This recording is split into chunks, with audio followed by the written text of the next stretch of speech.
आदरणीय अध्यक्ष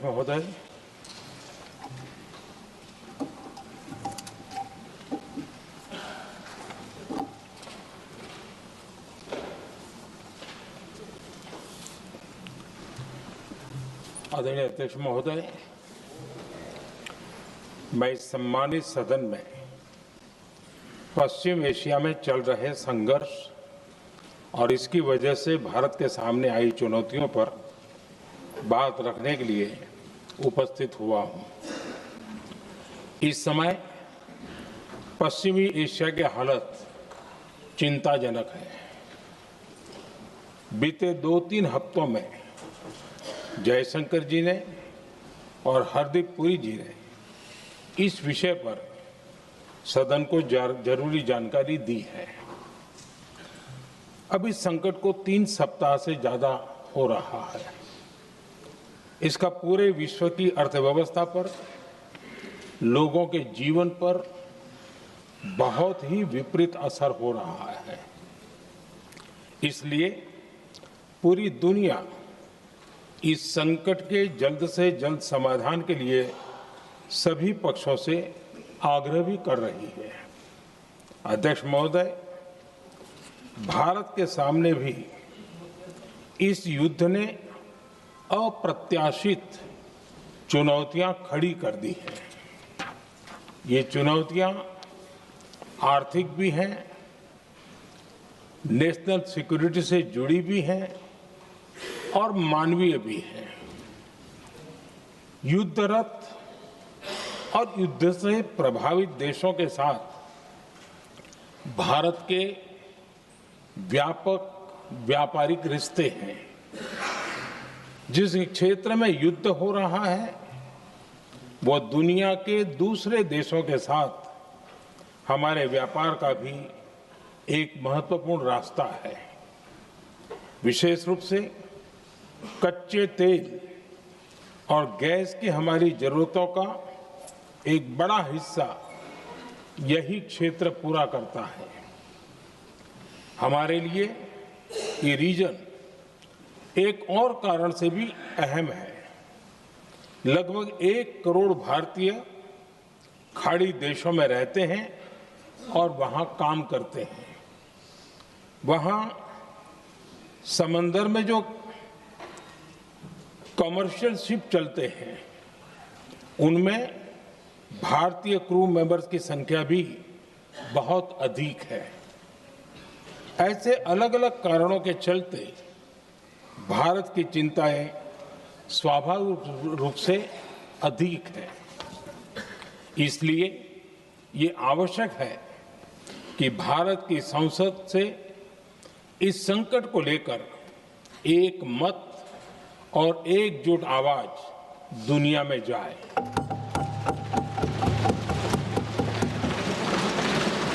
अध्यक्ष जी, जब से ये युद्ध शुरू हुआ है तब से ही प्रभावित देशों में हर भारतीय को जरूरी मदद दी जा रही है। मैंने खुद पश्चिम एशिया के ज्यादातर देशों के राष्ट्राध्यक्षों के साथ 2 राउंड फोन पर बात की है। सभी ने भारतीयों की सुरक्षा का पूरा आश्वासन दिया है। दुर्भाग्य से इस दौरान कुछ लोगों की दुखद मृत्यु हुई है और कुछ घायल हुए हैं। ऐसे मुश्किल हालात में परिवारजनों को आवश्यक मदद दी जा रही है। जो घायल हैं उनका बेहतर इलाज सुनिश्चित कराया जा रहा है। अध्यक्ष जी, प्रभावित देशों में हमारे जितने भी मिशन हैं वो निरंतर भारतीयों की मदद करने में जुटे हैं। वहां काम करने वाले भारतीय हो या फिर जो टूरिस्ट वहां गए हैं, सभी को हर संभव मदद दी जा रही है। हमारे मिशन नियमित रूप से एडवाइजरी जारी कर रहे हैं। यहां भारत में और अन्य प्रभावित देशों में 24/7 कंट्रोल रूम और आपातकालीन हेल्पलाइन स्थापित की गई है। इनके माध्यम से सभी प्रभावितों को त्वरित जानकारी दी जा रही है। अध्यक्ष जी, संकट की स्थिति में देश विदेश में भारतीयों की सुरक्षा हमारी बहुत बड़ी प्राथमिकता रही है। युद्ध शुरू होने के बाद से लेकर अब तक 3,75,000 से अधिक भारतीय सुरक्षित भारत लौट चुके हैं। ईरान से ही अभी तक लगभग 1,000 भारतीय सुरक्षित वापस लौटे हैं। इनमें 700 से अधिक मेडिकल की पढ़ाई करने वाले युवा हैं। खाड़ी देशों में भारतीय स्कूलों में हजारों विद्यार्थी पढ़ते हैं। सीबीएसई ने ऐसे सभी भारतीय स्कूलों में होने वाली कक्षा 10वीं और 12वीं की निर्धारित परीक्षाओं को रद्द कर दिया है। इन बच्चों की पढ़ाई निर्बाध चलती रहे, इसके लिए सीबीएसई उचित कदम उठा रही है। यानी सरकार संवेदनशील भी है, सतर्क भी है और हर सहायता के लिए तत्पर भी है। माननीय अध्यक्ष जी, भारत में बड़ी मात्रा में कच्चा तेल, गैस और फर्टिलाइजर जैसी अनेक जरूरी चीजें हॉर्मुज स्ट्रेट के रास्ते से आती हैं। युद्ध के बाद से ही हॉर्मुज स्ट्रेट में जहाजों का आना जाना बहुत चुनौतीपूर्ण हो गया है। बावजूद इसके हमारी सरकार का ये प्रयास रहा है कि पेट्रोल, डीजल और गैस की सप्लाई बहुत ज्यादा प्रभावित न हो, देश के सामान्य परिवारों को परेशानी भी कम से कम हो, इस पर हमारा फोकस रहा है।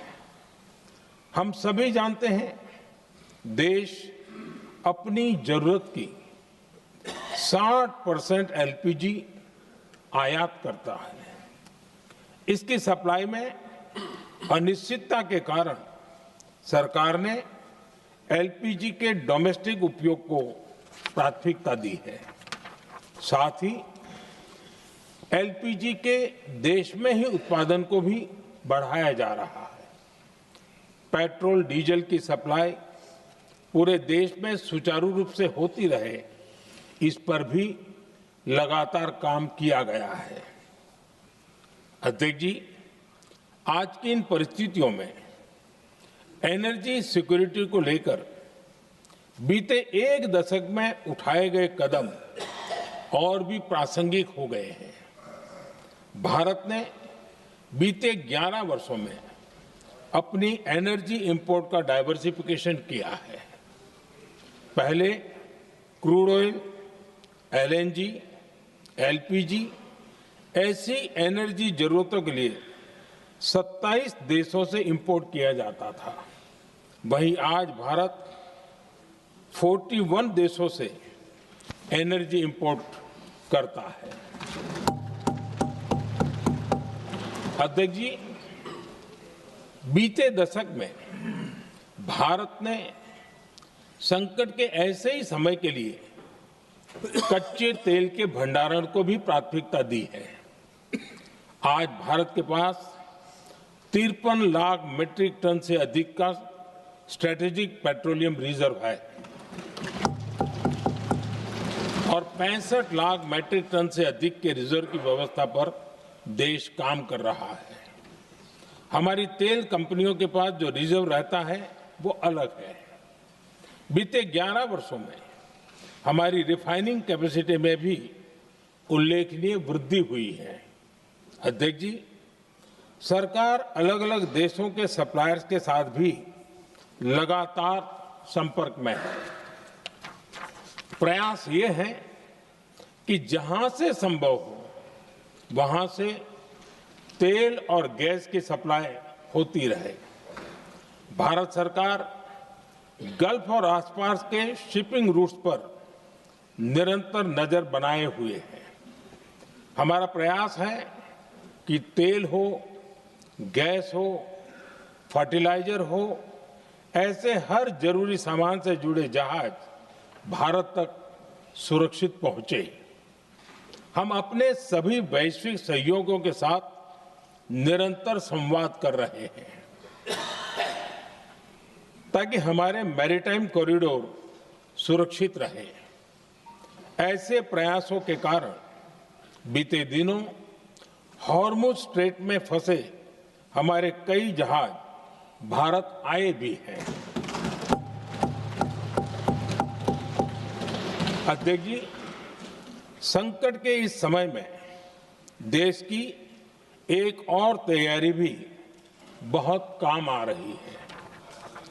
पिछले 10-11 साल में इथेनॉल के उत्पादन और उसकी ब्लेंडिंग पर अभूतपूर्व काम हुआ है। एक दशक पहले तक देश में सिर्फ 1-1.5% इथेनॉल ब्लेंडिंग कैपेसिटी थी। आज हम पेट्रोल में 20% इथेनॉल ब्लेंडिंग के करीब पहुंच रहे हैं। इसके कारण प्रति वर्ष करीब 4.5 करोड़ बैरल कम ऑयल इंपोर्ट करना पड़ रहा है। ऐसे ही रेलवे के बिजलीकरण से भी बहुत बड़ा फायदा हो रहा है। अगर रेलवे का इतना बिजलीकरण न होता तो हर साल करीब 180 करोड़ लीटर डीजल अतिरिक्त लगता। ऐसे ही हमने मेट्रो का नेटवर्क बढ़ाया है। 2014 में जहां देश में मेट्रो नेटवर्क 250 किलोमीटर से भी कम था, आज ये बढ़कर करीब 1100 किलोमीटर हो गया है। हमने इलेक्ट्रिक मोबिलिटी पर बहुत अधिक बल दिया। केंद्र सरकार ने राज्यों को 15,000 इलेक्ट्रिक बसें चलाने के लिए दी हैं। आज जिस स्केल पर वैकल्पिक ईंधन पर काम हो रहा है, उससे भारत का भविष्य और सुरक्षित होगा।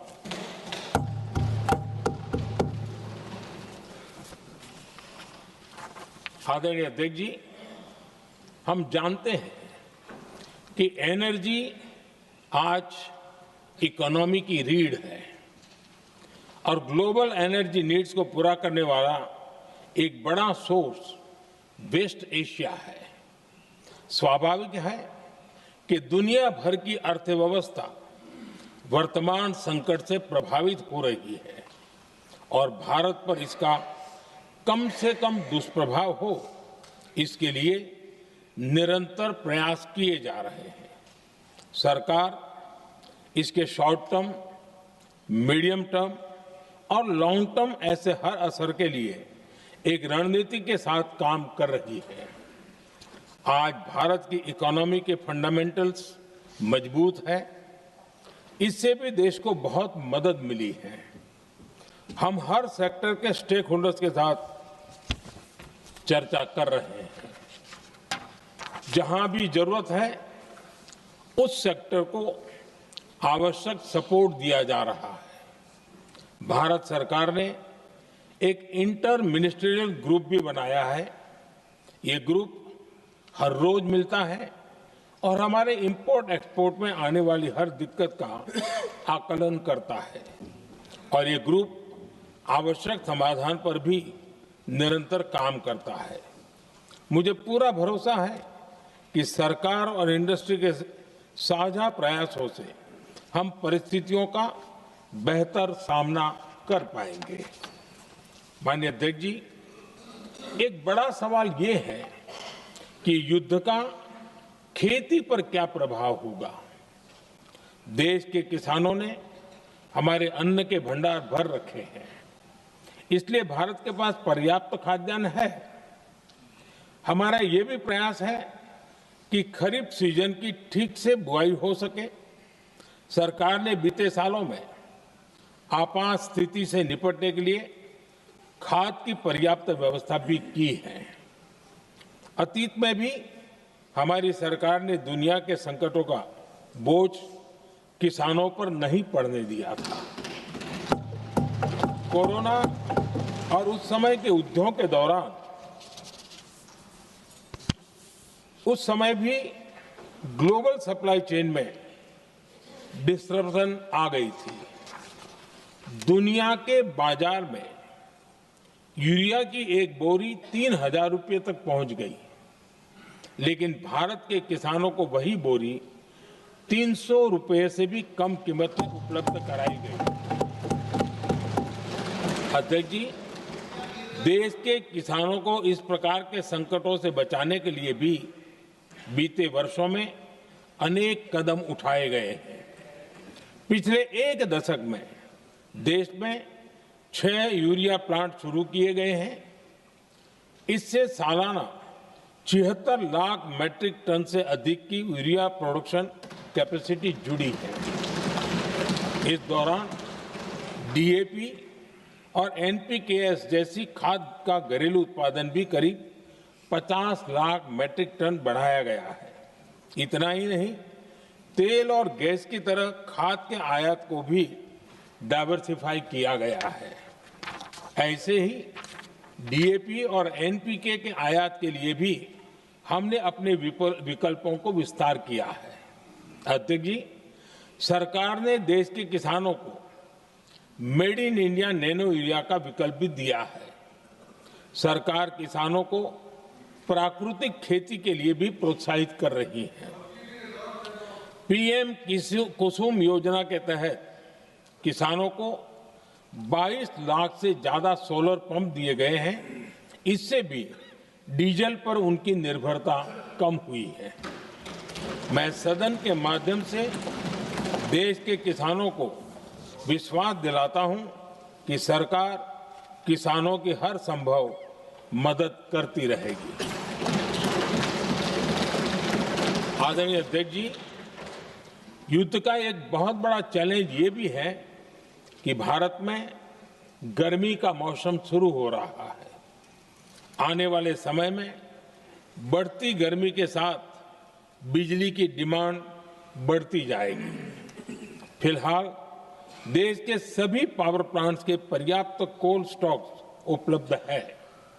भारत ने लगातार दूसरे साल 100 करोड़ टन कोयला उत्पादन करने का रिकॉर्ड बनाया है। पावर जनरेशन से लेकर पावर सप्लाई तक के हमारे सभी सिस्टम की निरंतर मॉनिटरिंग भी की जा रही है और सरकार की तैयारियां उसको रिन्यूएबल एनर्जी से भी मदद मिली है।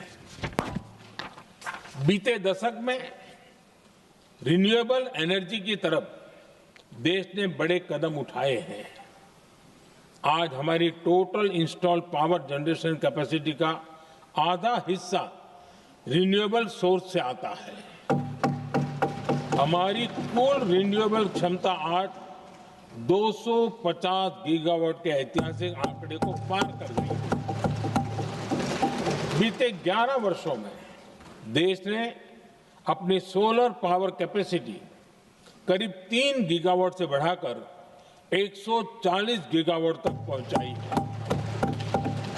बीते वर्षों में देश में करीब 40 लाख रूफटॉप सोलर लगे हैं।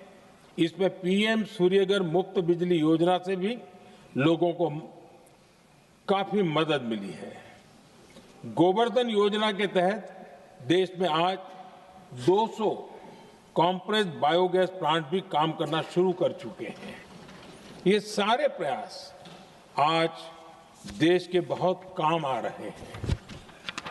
सरकार ने भविष्य की तैयारी और बढ़ाते हुए शांति एक्ट माध्यम से देश में न्यूक्लियर एनर्जी के उत्पादन को भी प्रोत्साहित किया है। कुछ ही दिन पहले small hydro power development scheme को भी हरी झंडी दी गई है, जिससे अगले 5 वर्षों में 1500 मेगावाट नई हाइड्रो पावर कैपेसिटी जोड़ी जाएगी। आदरणीय अध्यक्ष जी, जहां तक डिप्लोमेसी की बात है, भारत की भूमिका स्पष्ट है।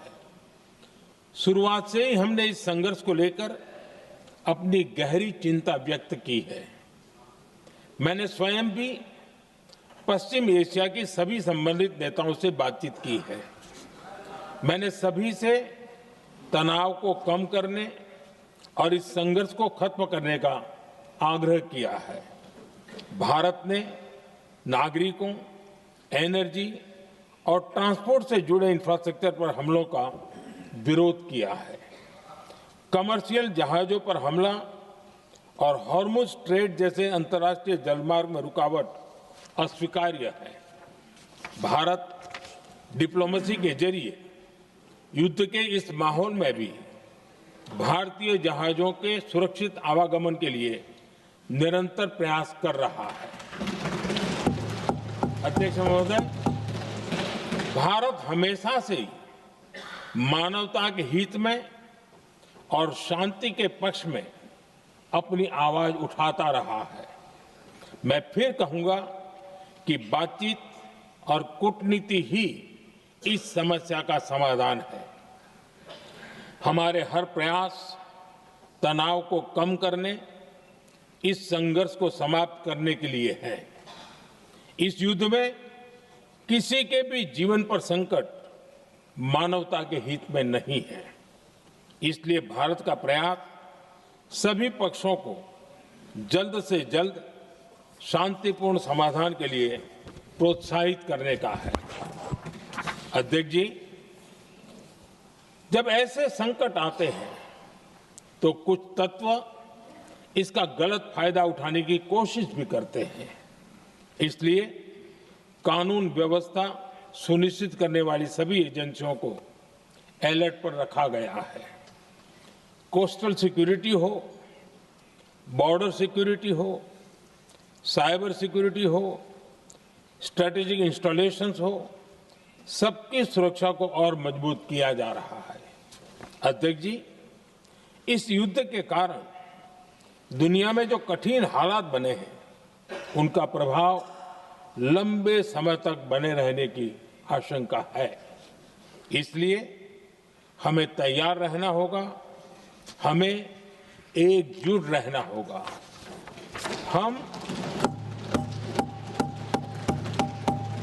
हम कोरोना के समय भी एकजुटता से ऐसी चुनौतियों का सामना कर चुके हैं। अब हमें फिर से उसी तरह तैयार रहने की आवश्यकता है। धीरज के साथ, संयम के साथ, शांत मन से हमें हर चुनौती का मुकाबला करना है और यही हमारी पहचान है, यही हमारी ताकत है।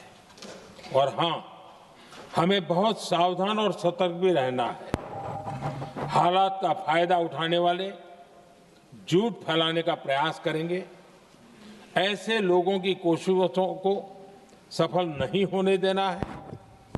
मैं देश की सभी राज्य सरकारों से भी इस सदन के माध्यम से आग्रह करूंगा, ऐसे समय में कालाबाजारी करने वाले, जमाखोरी करने वाले एक्टिव हो जाते हैं। इसके लिए कड़ी मॉनिटरिंग जरूरी है। जहां से भी ऐसी शिकायतें आती हैं, वहां त्वरित कार्रवाई होनी चाहिए। देश की हर सरकार और देश का हर नागरिक जब मिलकर चलेंगे तो हम हर चुनौती को चुनौती दे सकते हैं। इसी आग्रह के साथ मैं अपना वक्तव्य समाप्त करता हूं। बहुत बहुत धन्यवाद।